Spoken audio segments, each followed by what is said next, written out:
Ons staan nog stil by Efesiërs 3 vers 16 en na aanleiding van daardie vers waar Paulus vir die Efesiërs bid, wil ek vir myself ook en vir jou bid dat die Vader na die rykdom van sy heerlikheid ons die vermoë sal gee om nie net versterk te word nie, maar op 'n praktiese manier gewaarsku te word deur sy Gees in die innerlike mens.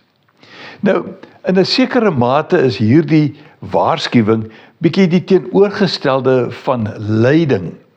Dit is eerder om 'n geestelike rem, geestelike briek te voel, wat jou keer om sekere dinge te doen. Dit is 'n onverklaarbare onrus, wat jou keer om 'n besluit te neem. Jy beplan miskien iets, maar daar is 'n toegesluite deur by wyse van Spreuke in jou gees. Die plan gaan nie deur nie.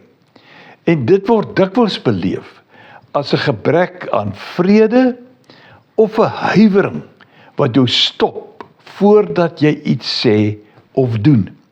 Dit is 'n algemene aktiwiteit van die Heilige Gees in 'n mens se lewe.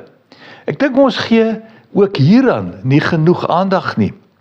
Luister 'n bietjie wat gebeur in Handelinge 16 vers 6 en 7. Dit is nou Paulus het daarna deur die gebied van Frigië en Galasië gereis. Hoekom? Omdat die Heilige Gees hulle verhinder het om die woord in die provinsie Asië te verkondig. Dis net om te weet, ek moet dit nie doen nie, al klink dit ook hoe mooi en hoe reg, maar daar is 'n ongelukkigheid wat kom as ek so iets sou doen. Vers 7 sê, toe hulle by die grens van Misië kom, het hulle na Bithynië toe probeer gaan, maar weer, die Heilige Gees, die Gees van Jesus, het hulle dit nie toegelaat nie.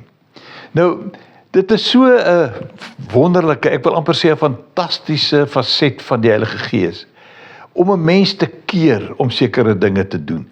Wat die rede daarvoor is, kan 'n mens dalk agterna besef, of dalk weet jy dit nooit, miskien sal ons eendag in die hemel dit eers weet. Maar die feit is, dat hy 'n mens kan waarsku, om jou te keer, teen groot verlies, teen 'n groot, foutiewe besluit wat geneem moet word. Ek wil nou nie eers te veel daaroor sê nie, maar ek weet hoe dit voel om 'n beroep te kry na 'n gemeente.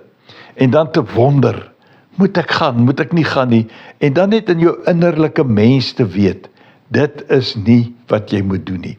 So, die Heilige Gees, sy innerlike versterking, is onder andere ook daarin, dat hy ons kan waarsku.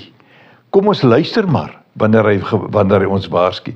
Hierdie waarskuwing kom soms deur 'n mens, soms deur jou huweliksmaat, maar kom ons luister, en sorg dat die wil van die Heilige Gees ook in ons lewe sal geskied. En kom ons loop mooi.